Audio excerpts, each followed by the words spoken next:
SLBC దగ్గర పరిస్థితి ఎలా ఉంది, ఏం జరుగుతోంది చూద్దాం. ఎస్ఎల్బీసీ దగ్గర రెస్క్యూ ఆపరేషన్ కొనసాగుతూనే ఉంది కంటిన్యూగా. చెన్నైలోని కార్మికుల్ని సురక్షితంగా తెచ్చేందుకు తీవ్రంగా శ్రమిస్తున్నారు ఎన్డీఆర్ఎఫ్, ఎస్డీఆర్ఎఫ్, ఆర్మీ సిబ్బంది. కార్మికులు ఉన్న ప్రాంతానికి దగ్గరగా వెళ్లారు బృందాలు. గ్యాస్ కట్టర్లతో బోరింగ్ మిషన్ని కట్ చేసే ప్రయత్నం చేస్తున్నారు. టన్నెల్ లోపల కన్వేయర్ బెల్ట్ తెగిపోవడంతో మట్టి, రాళ్లను బయటకు తెచ్చేందుకు ఆటంకాలు ఎదురవుతున్నాయి. నీటిని తోడేందుకు భారీ మోటార్ ఇన్స్టాల్ చేస్తున్నారు టీమ్స్.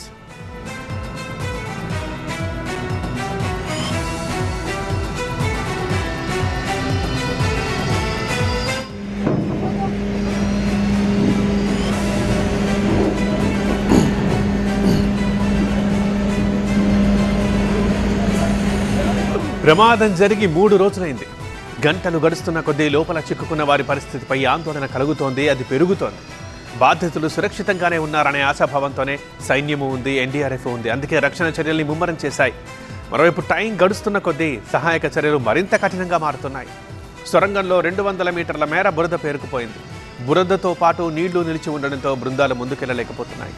నిన్న సొరంగం లోపల దాకా రెస్క్యూ బృందాలు వెళ్లాయి, కానీ టన్నెల్ బోరింగ్ మిషన్ ఉన్న చోటుకి మాత్రం సిబ్బంది వెళ్ళలేకపోతున్నారు. చివరన ఉన్న 40 మీటర్ల మేర ప్రదేశమంతా పూర్తిగా పూడికతో నిండిపోవడమే దీనికి కారణం. బురద, ఒండ్రు దాదాపు 15 అడుగుల ఎత్తున పేరుకుపోవడంతో చివరి వరకు చేరుకోవడం అత్యంత క్లిష్టంగా మారింది. ప్రమాద స్థలమైన 14వ కిలోమీటర్ కంటే ముందు 1/2 కిలోమీటర్ దూరం వరకు మేటలు వేసిన బురదను తొలగించేందుకు రక్షక బృందాలు చర్యలు ప్రారంభించాయి. టన్నెల్లో చీకటిని తొలగించడం, వెల్డింగ్, కట్టర్లకు ఉపయోగపడే 500 kV జనరేటర్, 100 kHP పంపుని తీసుకొచ్చారు. ప్రమాద స్థలానికి వెళ్లేందుకు వీల్లేకుండా అడ్డంగా బురదతో పాటు నిర్మాణ సామాగ్రి, టీబీఎం యంత్రం, శిథిలాలు చెల్లాచెదురుగా పడి ఉన్నాయి. దీంతో విరిగిన టీబీఎం భాగాన్ని బయటకు తీయాలని భావిస్తున్నారు. అయితే విరిగిన భాగాలు, బురదను బయటకు తెచ్చే అంశంపై సహాయక బృందాలు మల్లగుల్లాలు పడుతున్నాయి. పైకప్పు కూలిన కీలక ప్రాంతం టీబీఎం కట్టరున్న భాగంలో ఉంది. పైకప్పు పడ్డ ధాటికి మిషన్ 2 భాగాలుగా వేరుపడిపోయింది.